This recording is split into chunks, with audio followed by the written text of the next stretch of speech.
Remember Hyde Park was called the Speaker's Corner. It was also called Crackpot Corner. Well, the internet has become Crackpot Central. I'm going to tell you a story about a podcast I was on yesterday with a crackpot who was telling his listeners not to wear masks. Oh my God. And we'll talk about presidential pardons on the Der Show. As a young man, I used to travel to London quite a bit. I taught for a few weeks at Cambridge. I lectured at Oxford. And I always made a point when I was in London to visit the Hyde Park Speaker's Corner, the personification of freedom of speech. Nobody needs a license. Nobody needs an approval. You just get up and say what you want. It had a nickname. It was called Crackpot's Corner. You could go there on any given day. You could hear people railing about the earth being flat. You could hear them railing about the Jews controlling the world. In fact, it was the first place and time, as maybe a 25-year-old, I had ever heard explicitly anti-Semitic views expressed with fervor and determination and conviction. Oh, you know, the Jews with the horns on their head and the control of the world and all of that. It was fascinating just to listen. People would just walk by, kind of shrug. Almost nobody would stay for more than a couple of minutes because it was a place where crackpots could crack their pots harmlessly because nobody paid any attention to them. Well, today we have Crackpot's Corner in the United States and all over the world. It's called the Internet. And the Crackpot Center are podcasts. Yeah, I have a podcast, The Der Show. I love my podcast.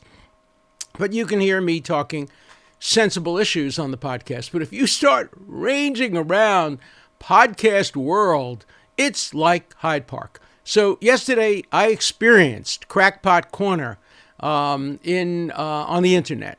I was invited to appear on a podcast by somebody I didn't know, but I had been on a show previously. His name is Jason Goodman, and he has a podcast. He calls it something like The Truth Source, or has truth in it. That's important because, as you'll see, it bears no relationship to a truth. He had previously had me on to talk about the constitutional issues involving vaccination. I had debated Robert Kennedy, thoughtful debates. I knew that he was kind of one-sidedly against the COVID vaccine. He denied being an anti-vaxxer, and he denied being an extremist, and so I agreed to be on his show. I thought it was an appropriate time with the vaccine being rolled out.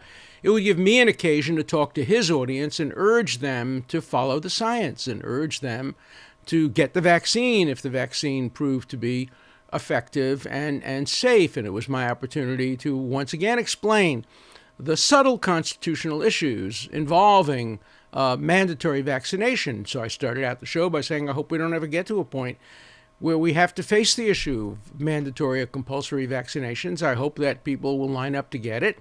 And people, as we know, have lined up to get it. It's one of the few issues that doesn't seem to divide at least the leaders of our country. Vice President Pence got it.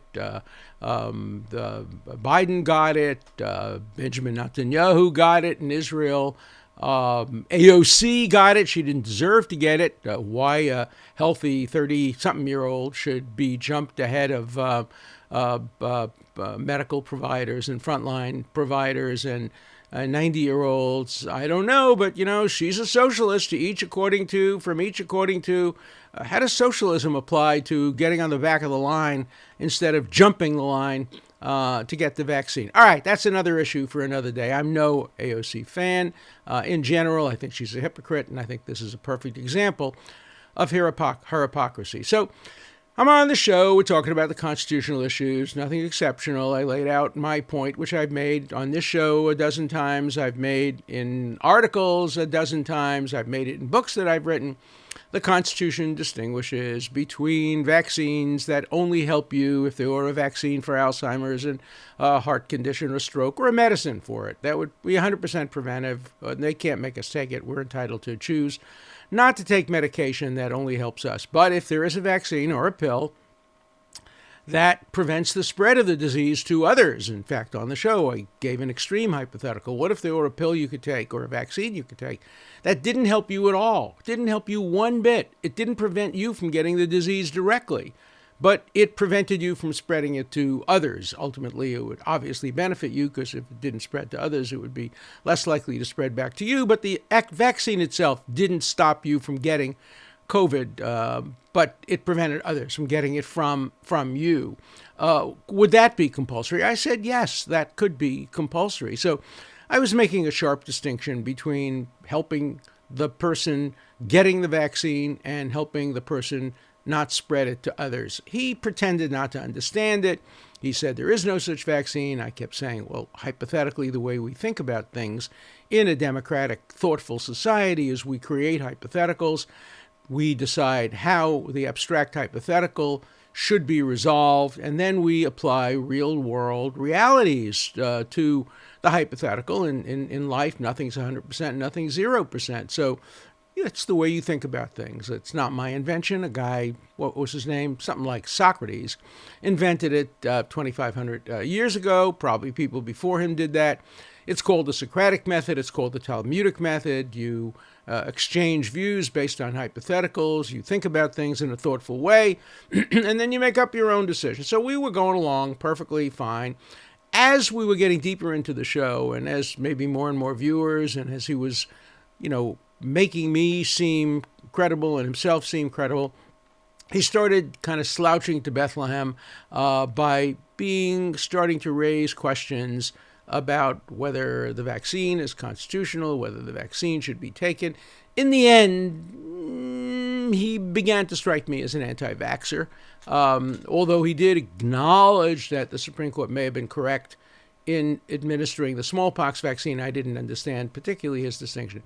And then it happened. He looks his audience in the eye and he looks me in the eye, and he basically, these are not his words, but he basically tells them, don't wear masks. They don't help. There's no data to support the claim that masks help. What he was telling them is they don't help protect you, and they don't help protect others with whom you come into contact. Are they 100% effective? Maybe not. Israel has claimed to develop through its biological warfare prevention unit a mask that is 99 point and then 3 more nines, 999, effective in keeping the coronavirus out. It has all kinds of chemicals that are preventive in nature. It's not 100%. But for a guy on a podcast to be advising his viewers to endanger their lives and to endanger the lives of their loved ones, it was beyond the pale. This is after he had told people, don't worry about COVID. It's not going to affect you. Only 1% of people who get it die. Totally false statistic. I exposed the statistic as false. 1% in some places, as high as 8% in some other places. During the Italian pandemic, the numbers were extraordinarily high. They are higher among minority groups in the United States. He disputed that, of course. He disputed everything. There's no truth to that at all. Okay, you can debate those issues. But once he got to the point of telling his viewers not to wear masks, I did not want to be associated with that show. And so I basically turned to him, and I turned to his audience, and I committed the cardinal sin of being on a podcast. I said to his viewers, don't listen to this crackpot. Don't listen to him. He's giving you idiotic advice. He's an idiot. He's a jerk. Don't listen to him. Ignore him. Turn it off. Turn it off. Don't listen to him. And of course, he starts screaming at me, used the F word, and said I'm no longer on his show. And he shut the show down and canceled it, and then railed against me afterward. Well, I don't want to be associated with a show in any way, even as a critic. And as I was being taken off the air, I said, look, if I have one more minute, let me just urge everybody, please wear masks, socially distance, consider science. If you think the vaccine is safe, take it. Please, please, please, please don't listen to this guy. Please don't listen to this guy. So I'm no longer going to be a guest on his particular podcast, and probably not on some others, because I will talk back at podcasters who give terrible, terrible, terrible advice. Interesting whether YouTube will mark his videos or whether other social platforms will say, this is a guy who's telling people not to wear masks. How is that different than somebody telling people the election was stolen or was fraudulent or was an error? One of them can affect your life and your health. And if YouTube allows that to stay up while taking down other things, or not even issuing a caution saying, this guy is a crackpot, don't listen to him, crackpots are allowed, this is Hyde Park, this is electronic Hyde Park, we let anything go, the earth is flat, the Jews control the world, and masks don't work. That's the company into which Jason Goodman's crackpot ideas belong. So if you hear him say, don't wear masks, remember the word crackpot. Underneath his picture, in any biographical dictionary, will be the word crackpot forever for urging people not to wear masks. You can have debates about anything, but somebody who has listeners and viewers and who is respected by his listeners and viewers, and if you look at the tweets afterward, he is respected, they listen to him. And he's telling people to endanger their lives. Oh, by the way, he also made a point that only 1% of the people die. And when I pointed out, death is not the only consequence of getting COVID virus, that you can have long-term, maybe even life-lasting consequences, neurological, cardiological. He ignored it. Now, death, that's all he wants to talk about is death. And what he basically told his audience is that you're more likely to die from taking the vaccine. No, he didn't put it this way. He said you're more likely to have injury from taking the vaccine than you are to die. I pointed out injury could be a bruised arm. It could be fever for a day. That's not apples and oranges. That's apples and bicycles. So you can't make that kind of comparison. But if you look at the consequences of COVID, I had a dear friend, thank God I have a dear friend still who was in an incubator in a machine for, I think, 30 days and came this close to dying. And who knows what the consequences will be on his health going forward. We all hope and pray that it will not be bad. But you can't know that. But this guy just poo-pooed the illness and said, it's not a serious thing. Just go about your business. Don't wear masks. Don't take the vaccine. Just go about your business. And if you get it, you won't die. Don't worry about it. Only 1% of you will die. 300,000 or more people in the United States have died. He doesn't care about them. How many other hundreds of thousands will suffer long-term illness? Thank God for the vaccine. I have to tell you that whatever you might think of this administration, of the incoming administration, the way the United States has gathered together with Operation Warp Speed and produced 3 or 4 plausible, tenable, medically acceptable vaccines, we're going to wait. We're going to see whether there are any other than allergic reactions, other reactions. It's always a work in progress. But this guy, crackpot central. The one difference is Hyde Park didn't put up signs about speakers. Hyde Park was better than a YouTube. Hyde Park doesn't have a sign saying, disbelieve this guy. Hyde Park doesn't have a policy, don't let this guy speak. Obviously, Hyde Park wouldn't allow illegal activities to take place. And Google and YouTube and all the other social media shouldn't allow illegal activities to take place on its site. But beyond that, you know my position. So Crackpot Center doesn't exist only in the United States. In Bnei Brak, which is a small suburb outside of Tel Aviv in Israel, populated largely by ultra-Orthodox Jews, many of whom I know. My own relatives live there. My uncle, my father's brother, and his whole family has made their lives there. It's a wonderful community, terrific people, very Orthodox. They have their own way of life, but they don't interfere with other people's way of life. And just terrific people. Great restaurants, kosher restaurants. I love to go there when I'm in Israel. I have friends there, again, relatives. But yesterday, a bunch of hoodlums from Bnei Brak, people who live there, ultra-Orthodox extremists, have nothing against ultra-Orthodox extremists, burned down, committed arson against a COVID testing center run by an organization on whose board I serve. I don't serve on organization boards generally, but this is an organization called Hatzalah, United Hatzalah. Hatzalah basically means saving lives. An organization that sends out ambucycles and motorcycles and ambulances, gets to the scenes of accidents in 90 seconds and saves many, many lives. They put up a testing center for COVID in Bnei Brak. People wanted it. They lined up to go to the center. But these extremists somehow believe that their religion, not my religion, their religion prohibits testing, prohibits vaccines, prohibits all of that. Not my religion. My religion says right in the Torah, Ubacharta b'chayim, choose life, pick life, choose life. I have placed before you a choice, God says in the Torah. I have placed before you a choice between life and death, pick life. But these jerks, these crackpots, these extremists choose death. They burn down a testing center. How dare they claim to be Jews and violate the most basic principles of Jewish law? But you find hypocrites all over the place, all over the world. Pick a country and I'll show you hypocrites. Hypocrisy is the coin of the realm in so many parts of the world. Zealotry. We live in dangerous times. To quote the great author in A Tale for Two Cities, we do live in the best of times in many ways. There is less racism, there is less sexism, there is less homophobia, there is less bigotry, there is more equality in many ways than we've ever had before in our history, but we live in dangerous times because we're such a divided, not only country, but world. We're so divided in our world today. Yesterday I talked about Northern Europe trying to prevent Orthodox Jews and Muslims from living in their countries by prohibiting Jewish and Muslim ritual slaughter. We live in a divided world, and we have to get better.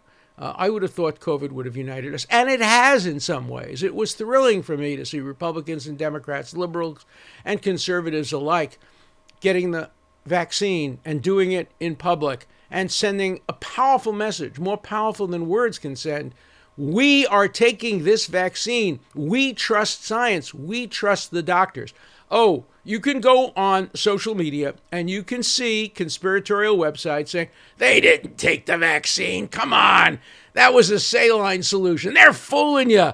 The same people who told you that people landed on the moon, you believe that? You believe that was the vaccine? Come join me in Hyde Park. Come join me in Jason Goodman's show, and we'll tell you all of these crackpot ideas are true. So please allow crackpot ideas to go forward, but do not take them seriously.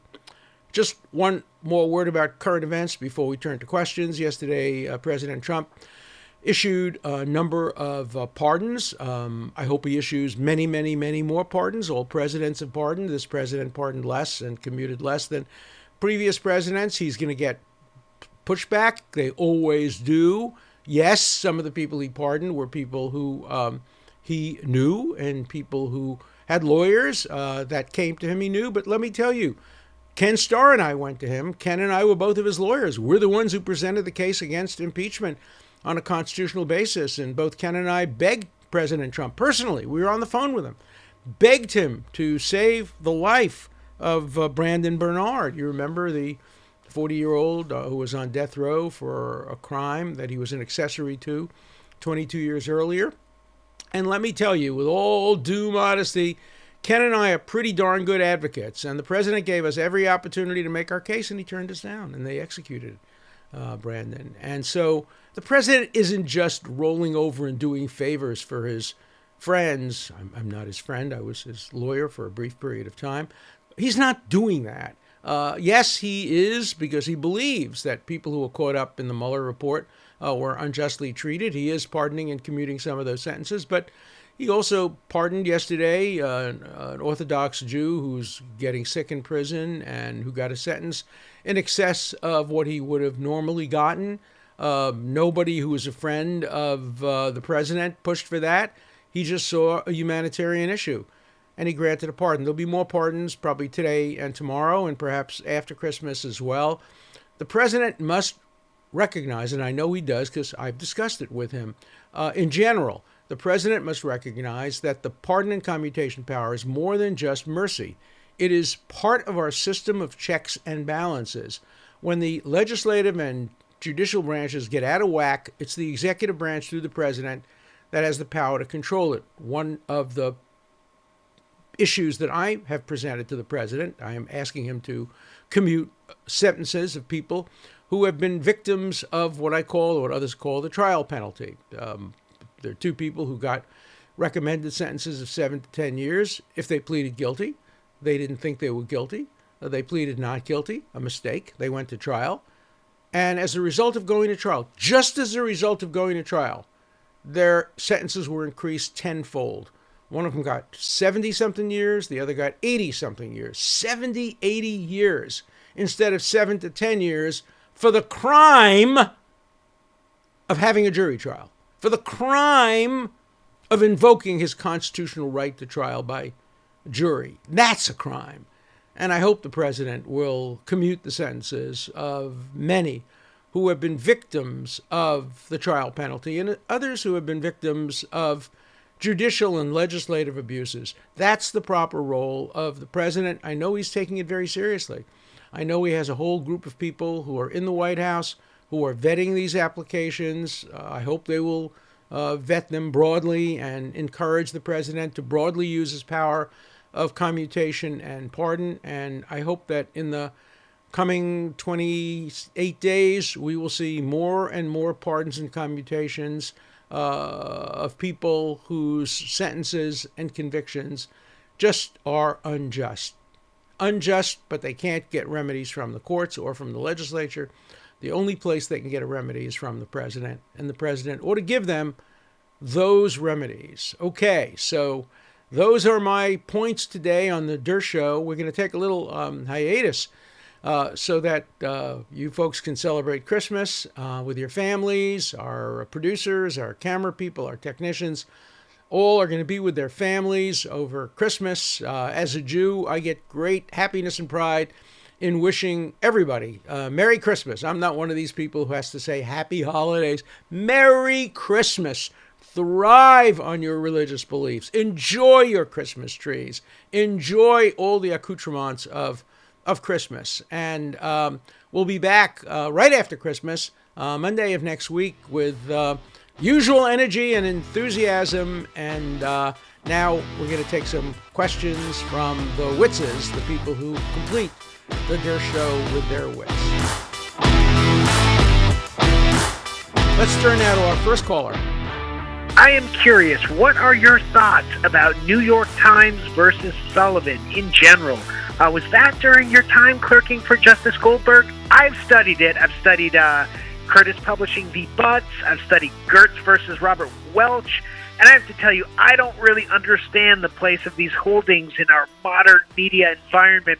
I'm a big supporter of the First Amendment. I don't think it's any accident that it comes first in the Bill of Rights. I'm an opponent of prior restraint or subsequent restraint, any restraint, really. But civil liability for defamation and a near immunity for same, I don't know if that was the intent of the Supreme Court when they last took up the issue a half-century ago. You mentioned Walter Cronkite. When I read these holdings, I imagine that's who they're picturing. But I think it's worth noticing that all these things predate the Internet or even the wide adoption of cable TV. I've got my own podcast. It is not popular. I think only my dad listens to it.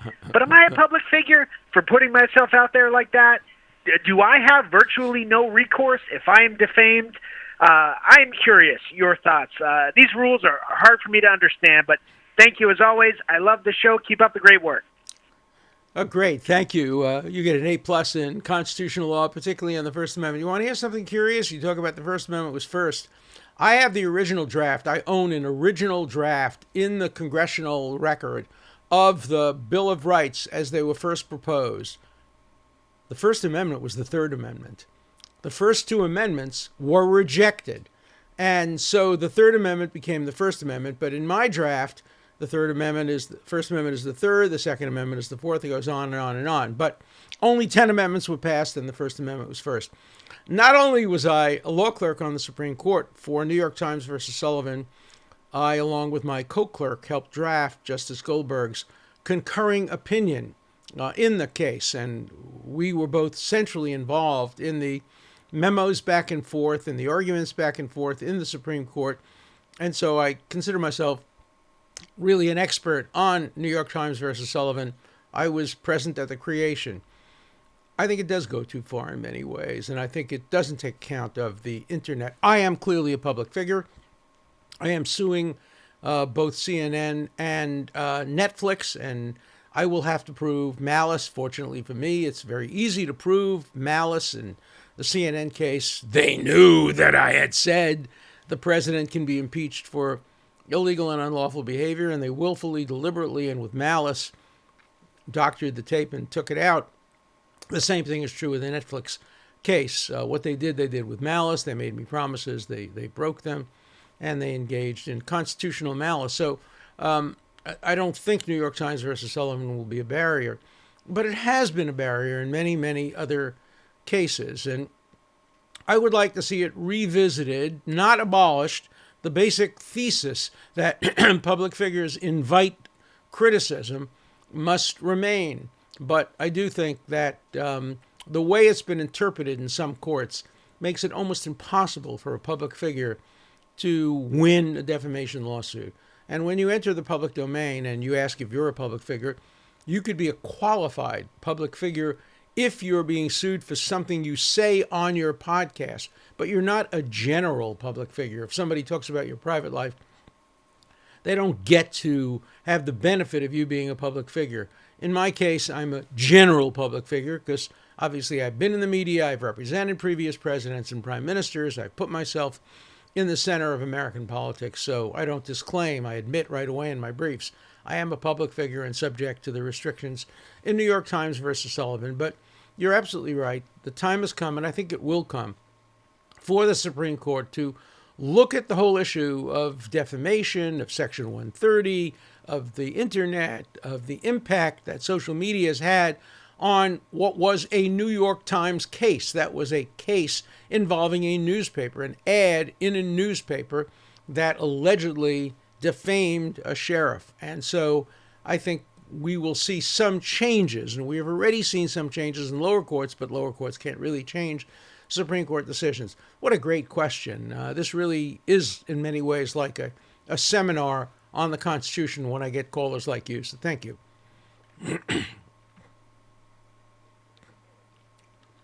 Let's turn now to our next caller. Hey, Alan. Just wanted to weigh in regarding the ritual slaughter conversation. I think that there should be a central authority set up that discusses what is and is not ethical when it comes to killing animals. And then religions, if they want to participate or have ritual slaughter under their banner, they would have to subscribe to what is outlined by that central authority. Since the idea is that you're killing animals ethically, I think it makes more sense for a modern authority to determine what is and is not ethical as science has advanced and we have better understanding of how that may play out. And then any additional religious aspects to the slaughter could be added, but they would still have to meet the base requirements of that central authority. Thanks for the show. Really love it. Bye. What a great point. But isn't there a problem of having any central authority tell religions what are ethical?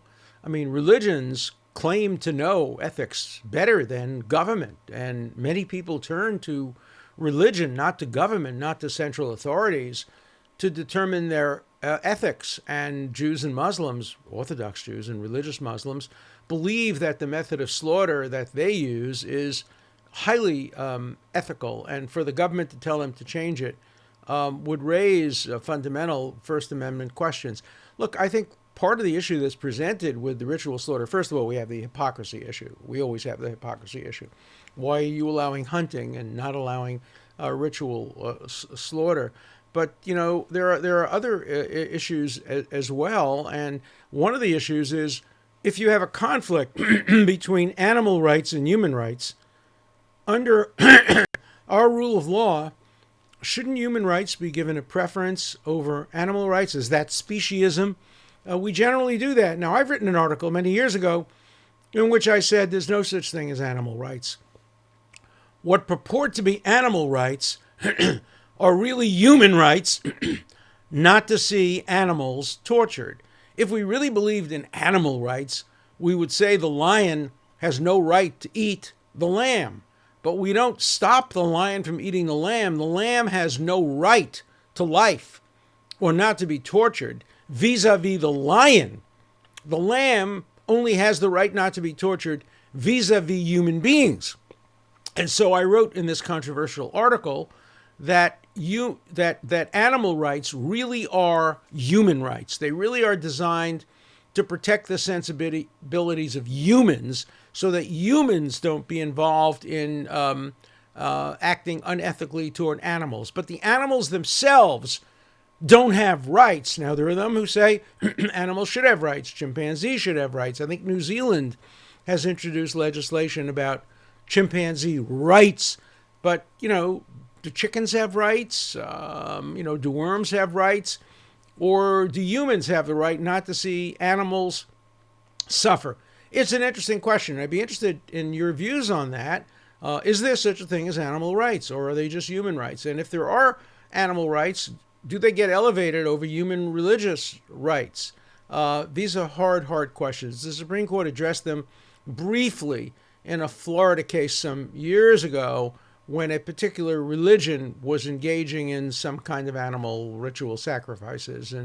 But that's the only time the Supreme Court has ever addressed that question, and didn't do it in a particularly definitive way that has precedential effect on cases like ritual slaughter. So it will continue to be a political issue, an ethical issue, but your view is a very, very interesting one. Thank you. Let's turn now to our third call. Professor Dershowitz, David Szymanski calling from Detroit, Michigan. As I understand it, when Texas became a state and gave up its sovereignty, Congress approved of a plan whereby Texas could divide into 5 states. A number to be slave, a number to be non-slave. Today, with Texas turning as purple as it has, if the Democrats took control of the legislature, could they divide into 5 states without seeking further approval from Congress? My understanding would create 4 Democratic states and likely 1 Republican state, thereby delivering the Senate to the Democrats. I look forward to your answer. Thank you. What a great question. It would be a terrific exam question. I don't know the answer to it. You haven't heard me say that very often. I don't know the answer to that. I would have to check and read the treaty or the statute that Texas made with the United States. In general, in order to change states, you'd need the approval of both houses of Congress and the president not vetoing it.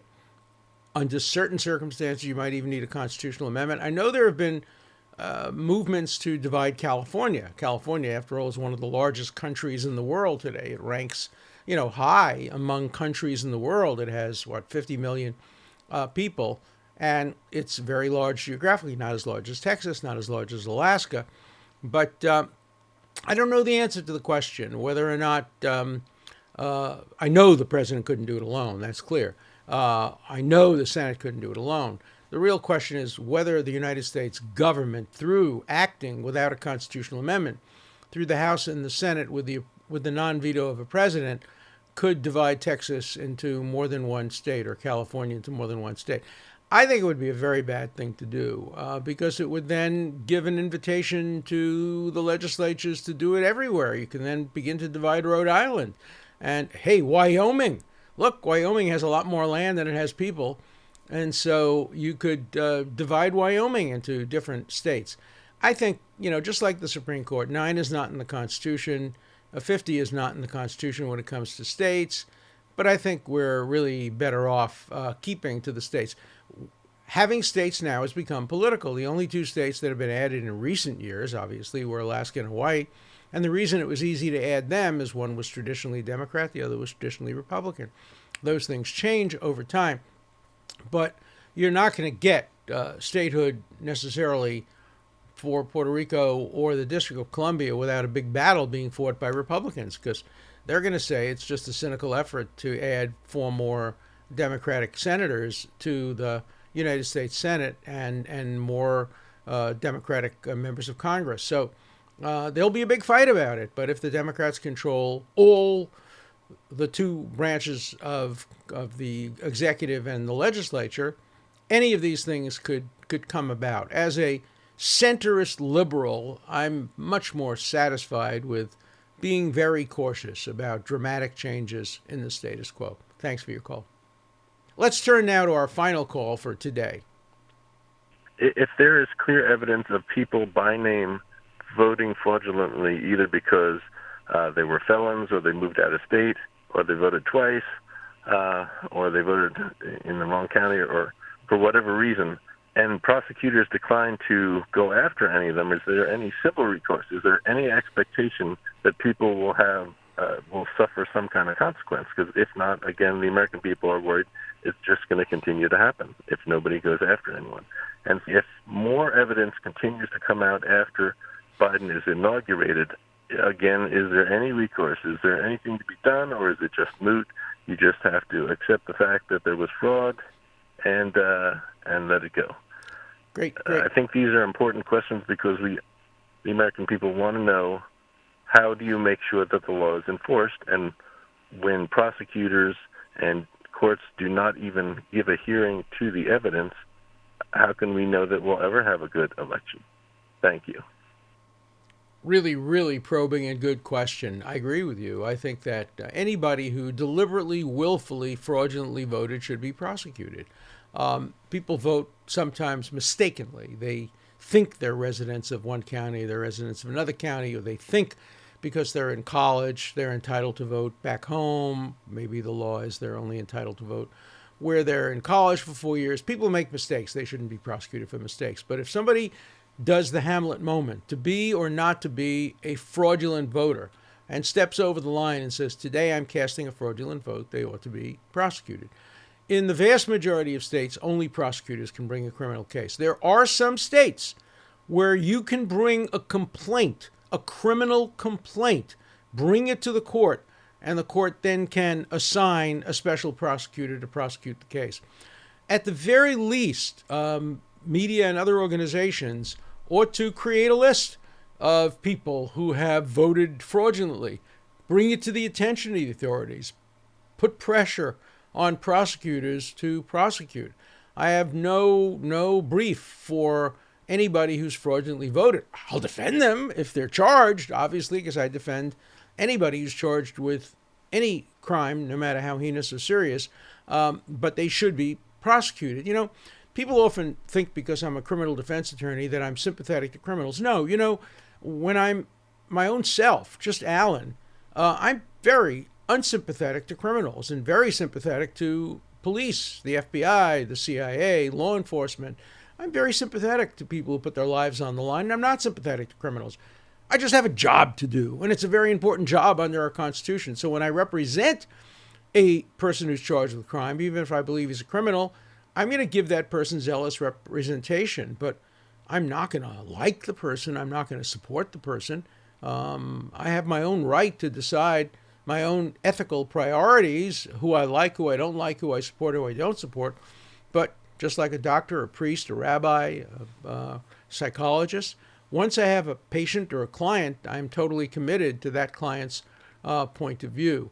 So yeah, I would defend somebody charged with fraudulent voting, but unless I'm defending them, I encourage law enforcement to go after them vigorously and send a message to the rest of society. You vote fraudulently at risk of going to prison. And so we need to clean up elections. We need to make sure they're fair. We need to make sure that everybody who fraudulently votes, there's a consequence, because anybody who fraudulently votes takes away power from those who voted legitimately. So great questions today. Really a seminar on law, on ethics, and so many other issues. Everybody, please enjoy a very, very Merry Christmas with your families, and think of hard questions, you know, after Christmas, maybe on Friday or Saturday or Sunday. Think of the hard questions you're going to ask me on the next episode of The Durst Show.